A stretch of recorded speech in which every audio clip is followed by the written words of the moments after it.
Nepali football टिमको राष्ट्रिय टोलीले भारतलाई हराएकोमा प्रधानमन्त्रीजीको प्रतिक्रिया के छ यसो पाउनु त। होइन यी फुटबल खेलाडीहरू अहिलेसम्म कहाँ थियो भन्छु म। यत्रो नाकाबन्दी भयो, अब जहिले नाकाबन्दी खुल्छ तैले फुटबल जित्दै हुन्छ। अब के छ भने ठिकै छ जितिहाले, अब यो इन्डियाको भ्रमणसम्म हुँदैन। क्या छ किन जाने? त्यत्रो केटाहरूले चाहिँ इन्डियालाई हराइसक्यो, अब मोदीलाई यी बनाउने कहाँमै सकेर जाने। अब मोदी आएर बालबटारमै अब भेरबाडबाट चाहिँ हुन्छ कुरा सबै हुन्छ।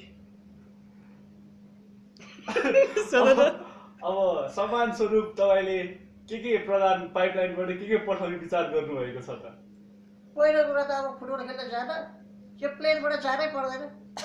फ्लाइट लाइनबाट इन्डियाको त्यो स्टेडियममा पुग्ने व्यवस्था अब हामी खेलाडीहरूलाई त्यत्रो दुःख दिने कामै छ। एकैचोटि पाएपछि नै पछि सेकेन्डमै इन्डिया पुगिन्छ।